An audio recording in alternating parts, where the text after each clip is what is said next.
যখনও ছিল না তখন ছিলই না, কোনো ভাবনাই ছিল না। এখনো কোথা থেকে এসে আমার ঘর জুড়ে বসলো। ও চলে গেলে আমার এই ঘর যেন আর ঘরই থাকবে না। কবিরাজ মশাই জান কপবাদ সমুদ ভবান। থাক থাক, আপনি আর ওই শ্লোকগুলো আওড়াবেন না, ওতে আরো আমার ভয় বেড়ে যায়। এখন কি করতে হবে সেইটা বলে দিন। আমি তো পূর্বেই বলেছি ওকে বাইরে একেবারেই যেতে দিতে পারবেন না। এই শরৎকালে রৌদ্র আর বায়ু দুই ওই বালকের পক্ষে বিষবৎ। কারণ কিনা শাস্ত্রে বলেছে। থাক থাক, আপনার শাস্ত্র থাক।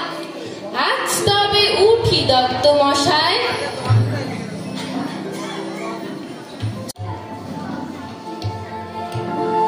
জয় হো। ওই রে, ঠাকুরদা এসেছে। সর্বনাশ করলে কেন? আমাকে তোমার ভয় কিসে? তুমি যে ছেলে খাবার সর্দার। তা তুমি তো ছেলেও নও, তোমার ঘরেও ছেলে নেই, তোমার খেপার বয়সও গেছে। তোমার ভাবনা কি? ঘরে যে ছেলে একটি এনেছি, আমার স্ত্রীর গ্রাম সম্পর্কে ভাইপো। ছেলেবেলা থেকে বেচারার মা নেই, আবার সেদিন তার বাপও মারা গেছে। আহা, তবে তো আমাকে তার দরকার আছে। কবিরাজ বলছে তার ওইটুকু শরীরে একসঙ্গে বাত, পিত্ত, শ্লেষ্মা যেরকম প্রকোপিত হয়ে উঠেছে, তাতে তার আর বড় আশা নেই। এখন একমাত্র উপায় তাকে এই শরতের রৌদ্র আর বাতাস থেকে বাঁচিয়ে কোনো রকমে ঘরের মধ্যে বন্ধ করে রাখা। ছেলেগুলোকে ঘরের বাইরে বার করাই তো তোমার এই বুড়ো বয়সের খেলা, তাই তোমাকে ভয় করি। মিছে বলনি, একেবারে ভয়ানক হয়ে উঠেছি আমি। দেখো না, যেখানে ভাঙা ডালের খুঁতগুলি দুই হাতে তুলে নিয়ে লেজের উপর ভর দিয়ে বসে কাঠবেড়ালি কুটুস কুটুস করে খাচ্ছে, ওখানে আমি যেতে পারবো না। না বাবা, আমি যদি কাঠবেড়ালি হতো তবে বেশ হতো, কিন্তু পিসে মশাই আমাকে কেন বেরোতে দেবে না? কবিরাজ যে বলেছে বাইরে গেলে তোমার অসুখ করবে। কবিরাজ কেমন করে জানবে? বলো কি এমন? কবিরাজ জানবে না? সে যে এত বড় বড় পুঁথি পড়ে ফেলেছে। পুঁথি পড়লে কি সমস্ত জানতে পারে? অমল বাবু, তুমিও বড় হলে পণ্ডিত হবে। বসে বসে এই এত বড় বড় সব পুঁথি পড়বে, সবাই দেখে আশ্চর্য হয়ে যাবে। না না পিসে মশাই, তোমার দুটি পায়ে পড়ি, আমি পণ্ডিত হব না। আমি যা আছে সব দেখব, কি বলি দেখে বেড়াবো। শোনো একবার, দেখবে কি? দেখবারে তো আছেই বাকি। আমাদের জানালার কাছে বসে সেই যে দূরে পাহাড় দেখা যায়, আমার পাহাড়ে ইচ্ছে করে ওই পাহাড়টা পার হয়ে চলে যায়। আমি কালকে একজনকে দেখেছিলাম, তার কাঁধে এক বাঁশের লাঠি, লাঠির আগায় একটা পুটুলি বাঁধা, তার বা হাতে একটা ঘটি, পুরানো নাগরা জুতো পরে সে এই মাঠের পথ দিয়ে ওই পাহাড়ের দিকেই যাচ্ছিল। আমি জিজ্ঞাসা করলাম, কেন যাচ্ছ? সে বললে, কাজ খুঁজতে যাচ্ছি। আচ্ছা পিসে মশাই, কাজ কি খুঁজতে হয়? হয় বইকি, কত লোক কাজ খুঁজে বেড়ায়। বেশ তো, আমিও তাদের মতো কাজ খুঁজে বেড়াবো। কত বাঁকা বাঁকা ঝর্ণার জলে আমি পা ডুবিয়ে ডুবিয়ে পার হতে হতে চলে যাব।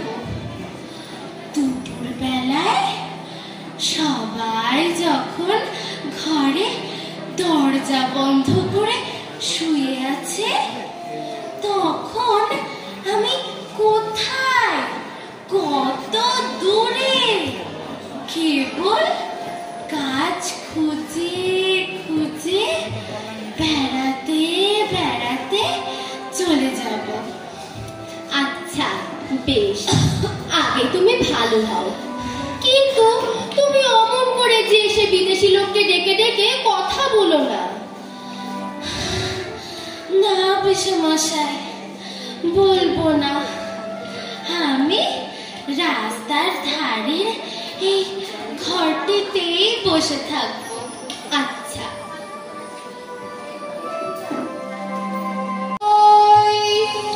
ভালো দই। দইওয়ালা, দইওয়ালা, ও দইওয়ালা, ডাকছো কেন? দই কিনবে? কেমন করে কিনবো? আমার তো পয়সা নেই। কেমন ছেলে তুমি? কিনবে না তো আমার বেলা বইয়ে দাও কেন? আমি যদি তোমার সঙ্গে চলে যেতে পারতাম তো যেতুম। আমার সঙ্গে? হ্যাঁ, তুমি যে কত দূর থেকে হাঁকতে হাঁকতে চলে যাচ্ছ, শুনে আমার মন কেমন করছে।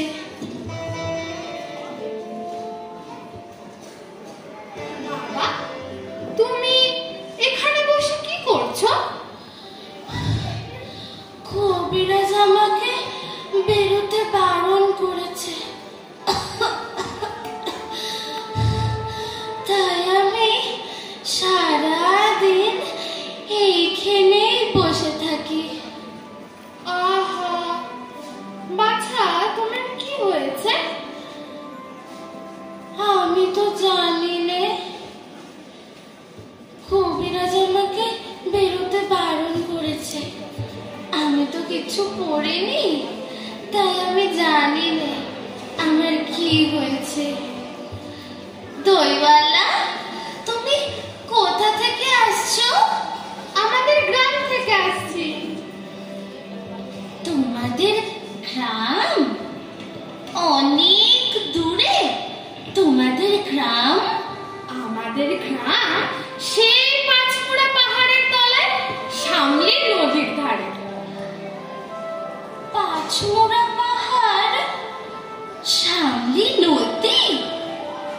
কি জানি, হয়তো তোমাদের গ্রাম দেখেছি।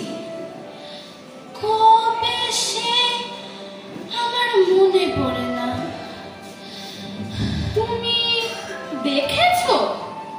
পাহাড় তলায় কোনোদিন গিয়েছিলে নাকি? না, কোনোদিন যাইনি, কিন্তু আমার মনে হয় যেন আমি দেখেছি। অনেক পুরনো কালে খুব বড় বড় গাছের তলায় তোমাদের গ্রাম। একটি লাল রঙের রাস্তার ধারে তাই না? ঠিক বলেছো বাবা, তুমি নিশ্চয় কোনোদিন সেখানে বেড়াতে গিয়েছিলে।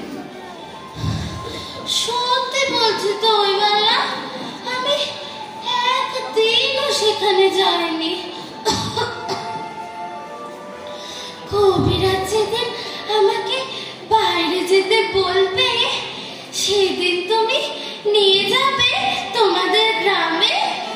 যাবো বই কি বাবা, খুব নিয়ে যাব। আমাকে তোমার মতো ওইরকম দই বেচতে শিখিয়ে দিও, ওইরকম বাঘ কাঁধে নিয়ে, ওইরকম খুব দূরের রাস্তা দিয়ে।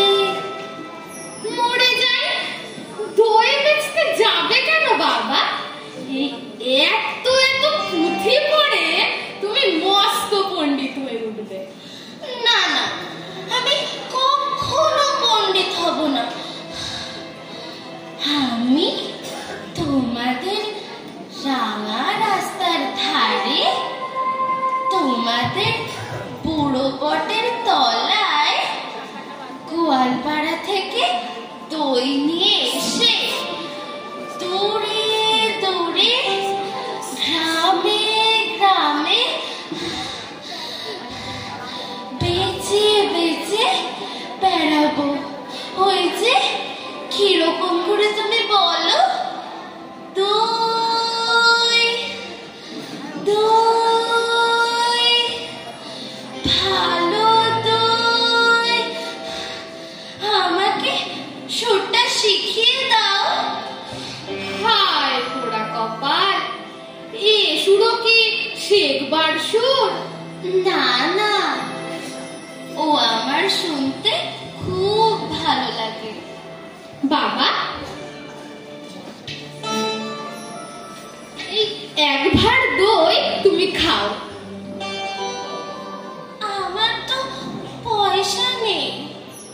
না না না না, পয়সার কথা বলো না। এই এক ভাঁড় দই তুমি খেলে আমি কত খুশি হব।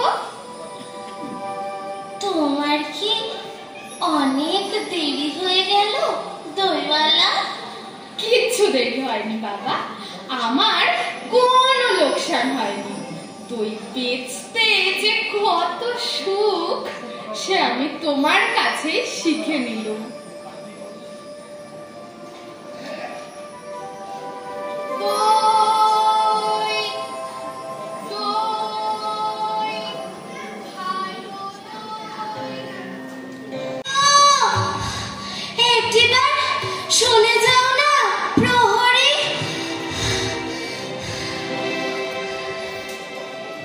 অমন করে ডাকাডাকি করছো কেন? আমাকে ভয় করো না তুমি? কেন? তোমাকে কেন ভয় করব? আমি যদি তোমাকে ধরে নিয়ে যাই? ধরে নিয়ে যাবে? কোথায় ধরে নিয়ে যাবে? অনেক দূরে, ওই ওই পাহাড় পেরিয়ে? একেবারে ওই রাজার কাছে যদি নিয়ে যাই? রাজার কাছে নিয়ে যাও না আমাকে। কিন্তু আমাকে যে কবিরাজ বাইরে যেতে বারণ করেছে, আমাকে কেউ কোথাও ধরেও নিয়ে যেতে পারবে না। আমাকে কেবল দিন রাত্রি এইখানেই বসে থাকতে হবে। কবিরাজ বারণ করেছে? আহা, তাই বটে। তোমার মুখ যেন সাদা হয়ে গেছে, চোখের কোলেও কালি পড়েছে, তোমার হাত দুখানিতে শিরগুলিও দেখা যাচ্ছে। তুমি ঘন্টা বাজাবে না প্রহরী? এখনো সময় হয়নি। কেউ বলে সময় বয়ে যাচ্ছে, কেউ বলে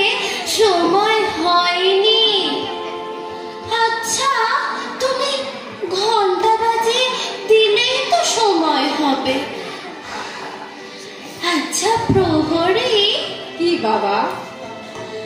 আচ্ছা, ওই যে রাস্তার ওপারে বড় বাড়িতে নিশান উড়িয়ে দিয়েছে, আর ওখানে সব লোকজন কেবল আসছে যাচ্ছে, ওখানে কি হয়েছে? ওখানে ওখানে নতুন ডাকঘর বসেছে। ডাকঘর? কার ডাকঘর? ডাকঘর ডাকঘর আর কার হবে? এই রাজার ডাকঘর। এ ছেলেটি ভারী মজা। আচ্ছা, রাজার ডাকঘরে রাজার কাছ থেকে সব চিঠি আসে? আসে বই কি, দেখো একদিন তোমার নামেও একটি চিঠি আসবে।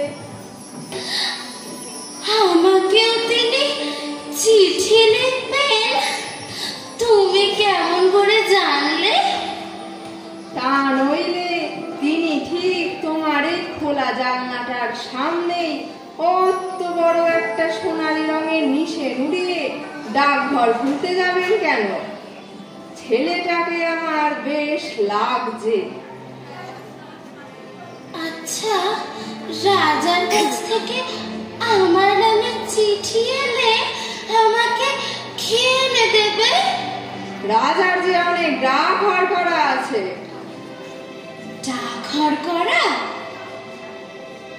বড় হলে আমি রাজার ডাকঘর করা হব। ডাকঘর করা? হা হা হা, সে ভারী মস্ত কাজ। এই রে, ওই যে মোড়ল আসছে, আমি এবার পালাই। ও যদি দেখতে পায় তোমার সঙ্গে গল্প করছি, তাহলেই মুশকিল বাঁধাবে। শোনো বাবা, আমি আবার কাল সকালে এসে তোমাকে সমস্ত শহরের গল্প শুনিয়ে যাব।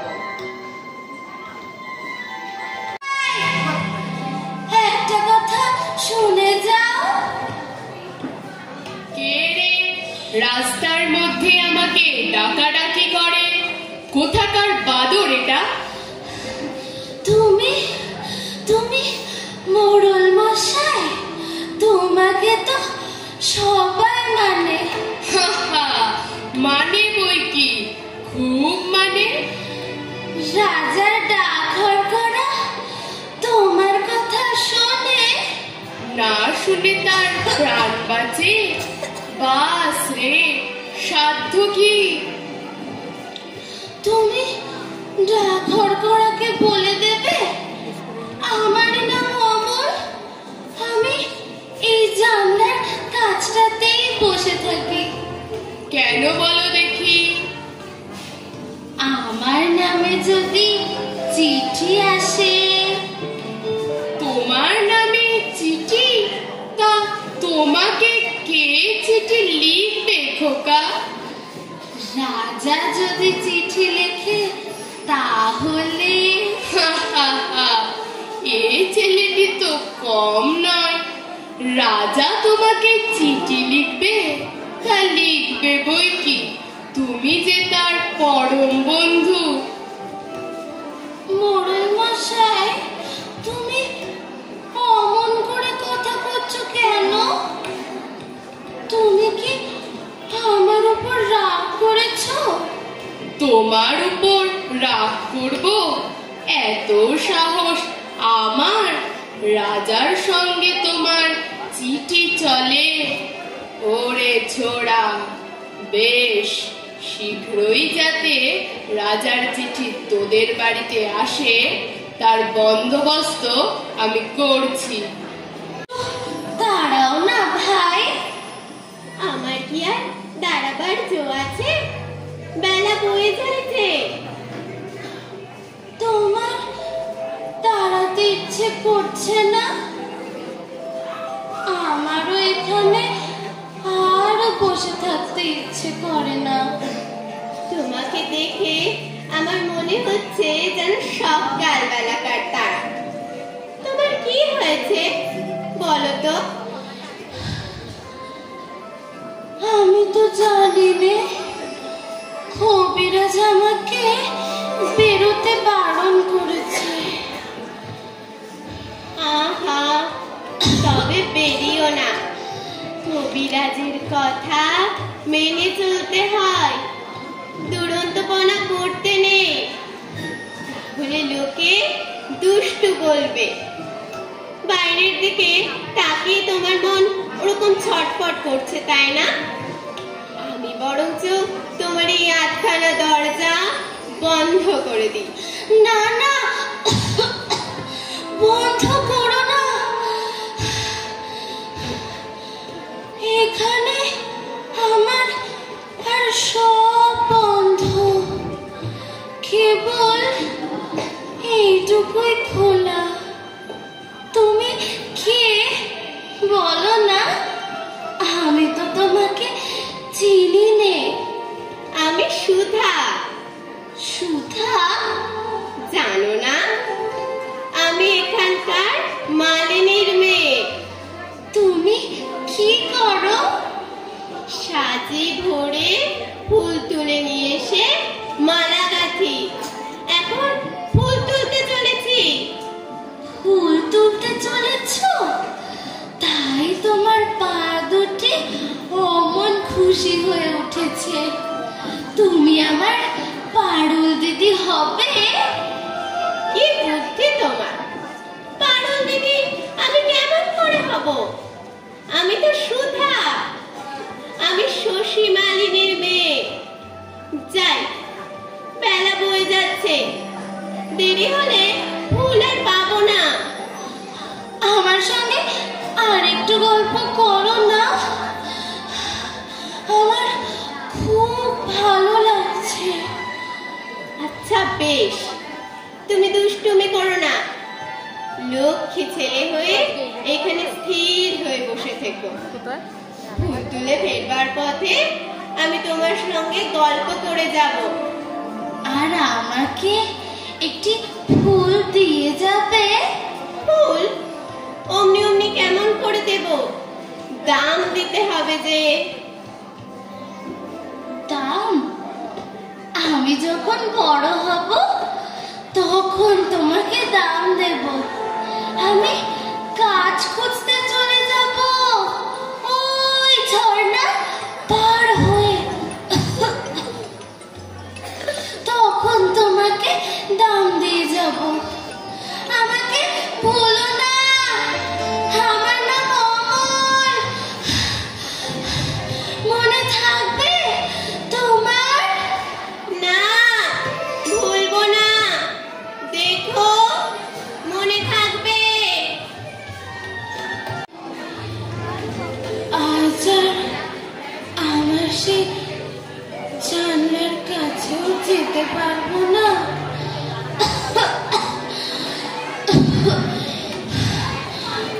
কবিরাজ বারণ করেছে? হ্যাঁ বাবা, সেখানে রোজ বসে থেকে থেকেই তো তোমার ব্যামো বেড়ে গেছে।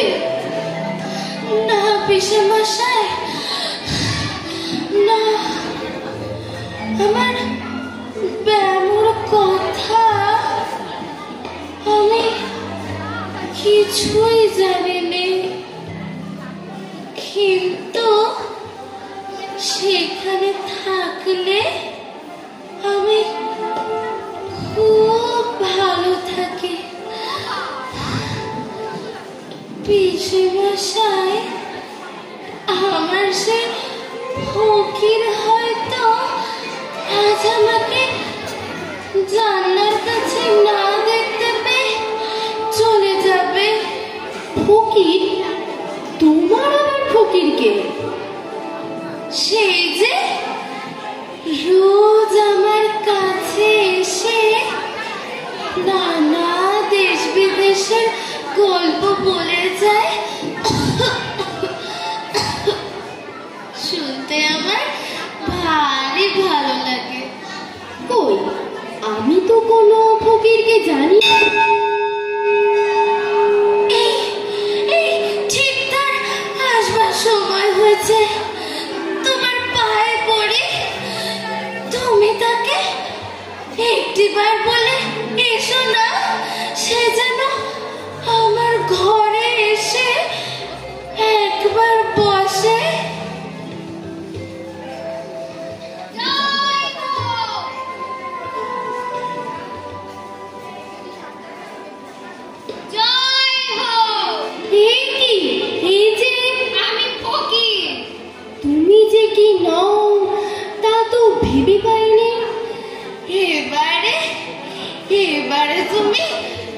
কোথায় গিয়েছিলে ফকির?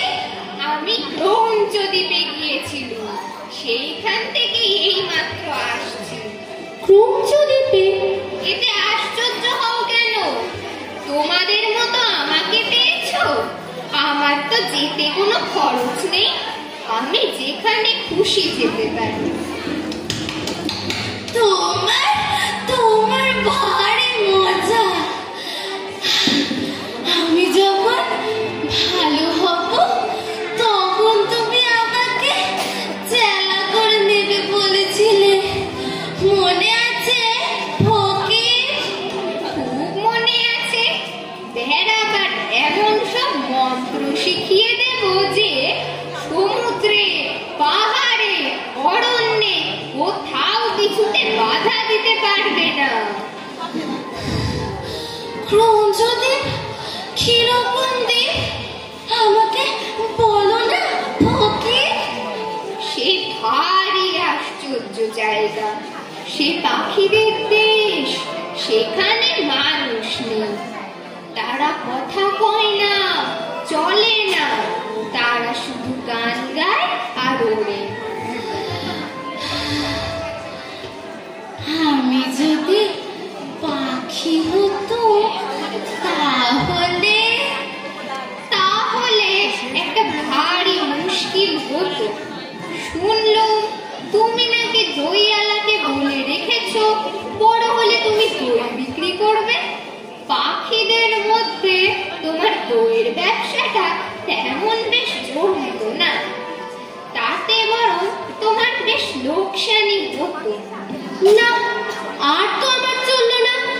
আমাকে শুদ্ধ তোমরা খেপিয়ে দেবে দেখছি। আমি চললুম। রাজার চিঠি এসেছে। সে চিঠি তো শুনেছি রওনা হয়েছে, সে চিঠি এখন পথে আছে। পথে? কোন পথে? সেই যে বৃষ্টি হয়ে আকাশ পরিষ্কার হয়ে গেলে অনেক দূর দেখা যায়,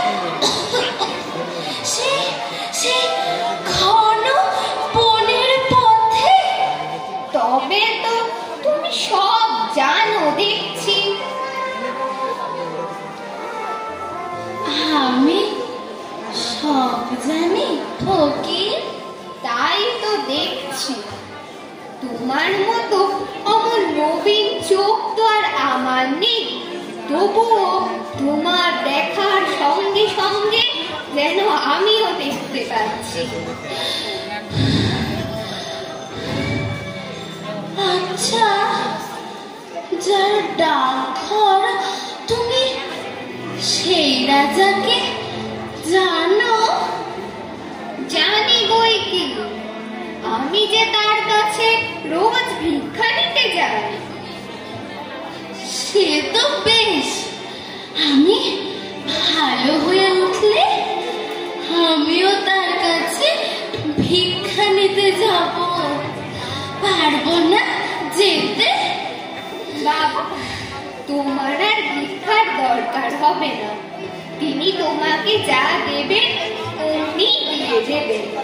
না না, আমি তার দরজার সামনে পথের ধারে দাঁড়িয়ে জয় হোক বলে ভিক্ষা চাইবো। আমি খঞ্জনি বাজে নাচবো। সে বেশ হবে, তাই না? সে খুব ভালো হবে। তুমি আমার সাথে গেলে আমারও পেট ভরে ভিক্ষা মিলবে। তুমি কি ভিক্ষা চাইবে? আমি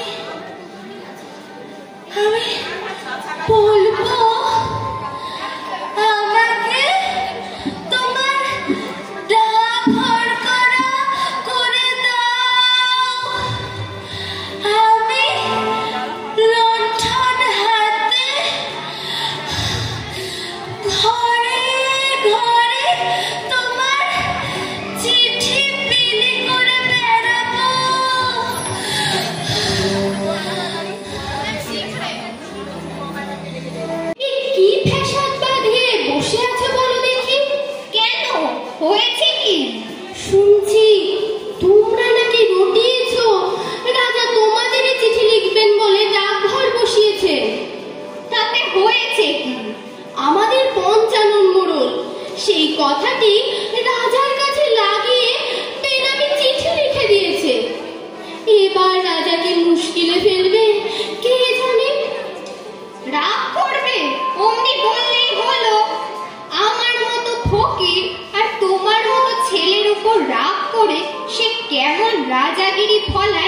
দেখা যাবে।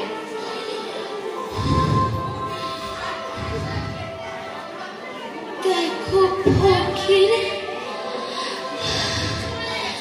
আজ সকাল বেলা থেকে আমার চোখের উপর থেকে থেকে অন্ধকার হয়ে আসছে। মনে হচ্ছে সব যেন স্বপ্ন।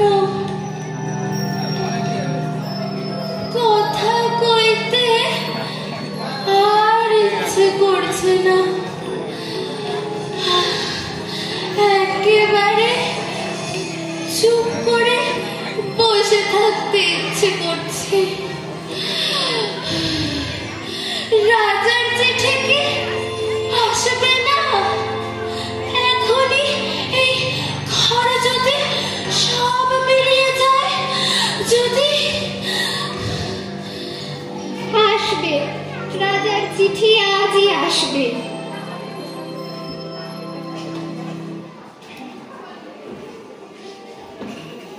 আজ কেমন ঠেকছে?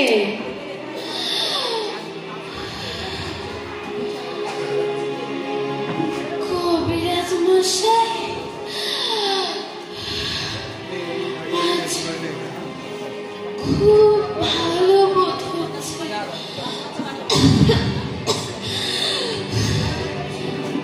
মনে হচ্ছে সব বেদনা চলে গেছে। ওই হাসিটি তো ভালো ঠেকছে না। ওই যে বলছে খুব ভালো বোধ হচ্ছে, ওইটাই তো হলো খারাপ লক্ষণ। আমাদের চক্রধর দত্ত বলছে। দোহাই কবিরাজ মশাই, আপনি চক্রধর দত্তের কথা রেখে দিন। এখন বলুন ব্যাপারখানা কি? বোধ হচ্ছে আর ধরে রাখা যাবে না। না না কবিরাজ মশাই, আমি ওকে খুব করে চারিদিক থেকে আগলে সামলে রাখি। ওকে বাইরে যেতে দিই নে, দরজা তো প্রায় বন্ধ রাখি। ও কি, তোমার ঘরে যে মোড়ল আসছে? এ কি উৎপাত! আমি আসি ভাই। আরে আরে চুপ চুপ। না ফকির, তুমি ভাবছো আমি ঘুমোচ্ছি? আমি ঘুমোইনি, আমি সব শুনছি।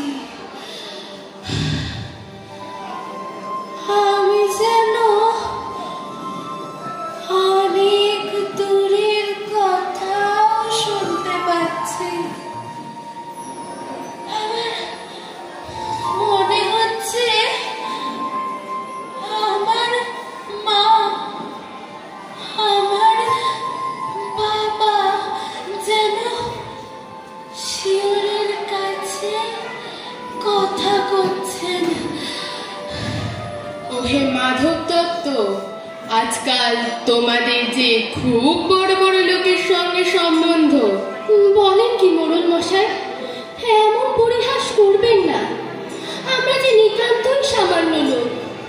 তোমাদের ওই ছেলেটি যে রাজার চিঠির জন্য অপেক্ষা করে আছে। ও ছেলে মানুষ, ও পাগল, ওর কথা কি ধরতে আছে? না না, এতে আর আশ্চর্য কি? তোমাদের মতন এমন যোগ্য ঘর রাজা পাবেন কোথায়? সেই জন্যেই দেখছো না, ঠিক তোমাদের জানলার সামনে রাজার নতুন ডাকঘর বসেছে। ওরে ছোড়া, তোর নামে রাজার চিঠি এসেছে যে। সত্যি? এ কি সত্যি না হয়ে যায়? তোমার সঙ্গে রাজার বন্ধুত্ব।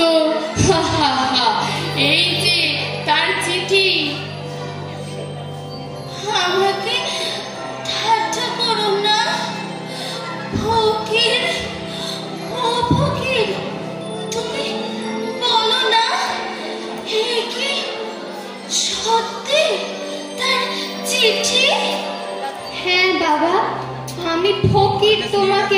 বলছি, এই সত্য তার চিঠি। দোহাই মোড়ল মশাই, এইসব নিয়ে পরিহাস করবেন না। পরিহাস? কিসের পরিহাস? পরিহাস করেন এমন সাধ্য আছে ও? আরে ঠাকুরদা, তুমিও খেপে গেলে নাকি? হ্যাঁ, আমি খেপেছি। তাই আজ এই সাদা কাগজে অক্ষর দেখতে পাচ্ছি। রাজা লিখছেন, তিনি স্বয়ং আসছেন, তিনি সাথে তার রাজকবিরাজকেও নিয়ে আসছেন।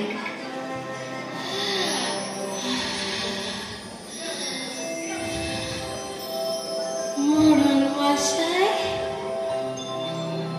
আমি মনে করতাম তুমি আমার উপর রাগ করেছ। তুমি আমাকে ভালোবাসো না। তুমি যে সত্যি রাজার চিঠি আনবে এ আমি মনে করিনি। দাও, আমাকে তোমার পায়ের ধুলো দাও। না, দেখছি ছেলেটির ভক্তি শ্রদ্ধা আছে, বুদ্ধি নেই বটে, তবে মনটা ভারী ভালো। পঞ্চানন মোড়ল, তোদের মনে ভয় নেই নাকি?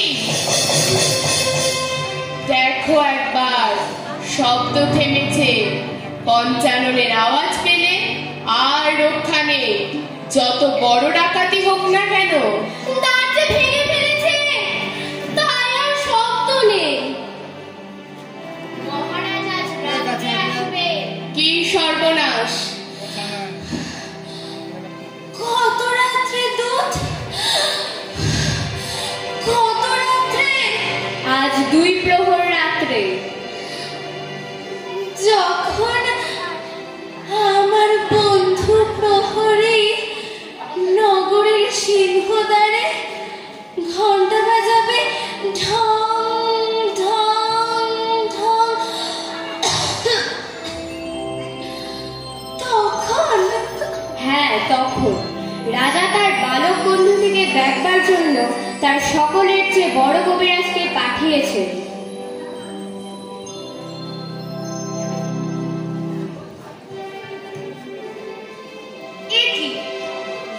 চারিদিকে সমস্ত যে বন্ধ, খুলে দাও, খুলে দাও। যত দ্বার জানলা আছে সব খুলে দাও। বাবা,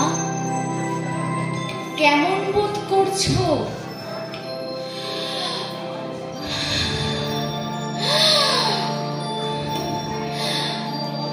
খুব ভালো,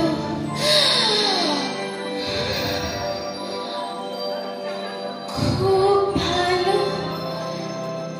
কবিরাজ মশাই, আমার আর কোনো অসুখ নেই।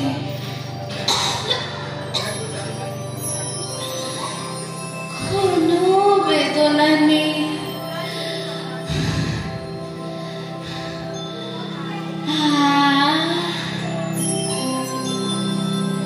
সব খুলে দিয়েছ, সব তারাগুলি দেখতে পাচ্ছি। অন্ধকারের ওপারকার সব তারা। অর্ধরাত্রে যখন রাজা আসবেন, তখন তুমি বিছানা ছেড়ে উঠে তার সঙ্গে বেরোতে পারবে তো? পারবো, আমি পারবো।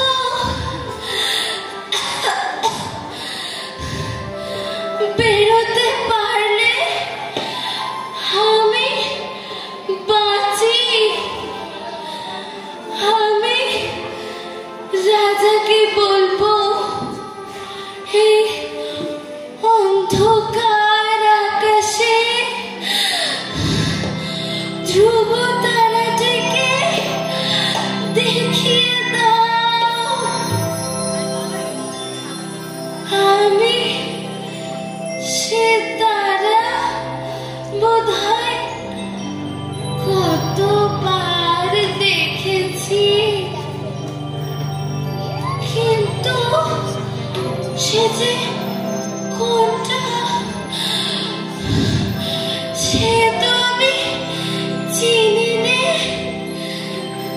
সব চিনিয়ে দেবেন।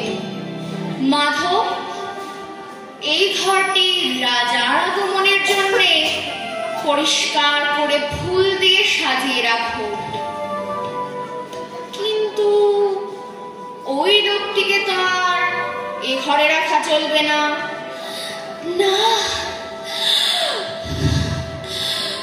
না, কবিরাজ মশাই, উনি আমার বন্ধু। তোমরা যখন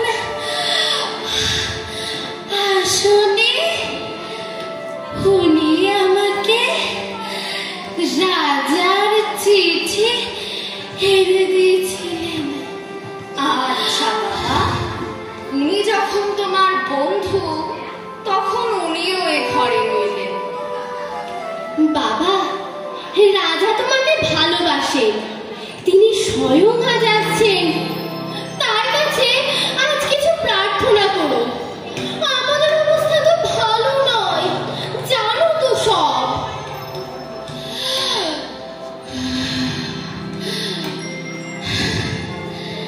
সে আমি সব ঠিক করে রেখেছি পিসেমশাই। সে তোমার কোনো ভাবনা নেই। কি কি ঠিক করেছো বাবা?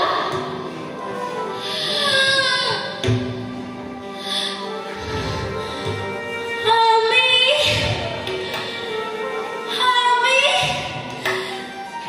তার কাছে যাবো।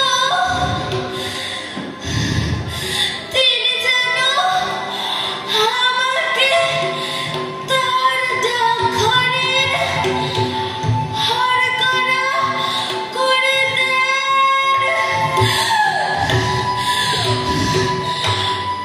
আমি দেশে দেশে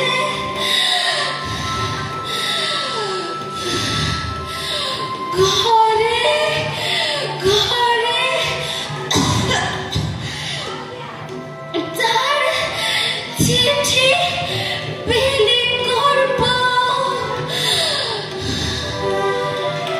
আমি দেশে দেশে ঘরে ঘরে তার চিঠি বিলি করব। আমি দেশে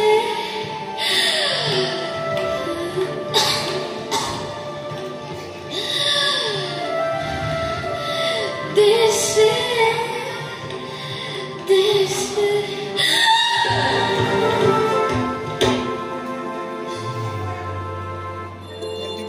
এবার তোমরা সকলে স্থির হও। ওর যে ঘুম এলো। আমি বালকের শিয়রের কাছে বসবো। ওর ঘুম আসছে। প্রদীপের আলো নিভিয়ে দাও। এখন আকাশের তারাটি থেকে আলো আসুক। ওর ঘুম এসেছে। ঠাকুরদা, তুমি অমর মূর্তির মতো হাত জোড় করে নীরব হয়ে আছো কেন? এ যা দেখছি, এসব কি ভালো লক্ষণ? এরা আমার ঘর অন্ধকার করে দিচ্ছে কেন? তারার আলোতে আমার কি হবে? চুপ করো, চুপ করো অবিশ্বাসী, কথা কইও না।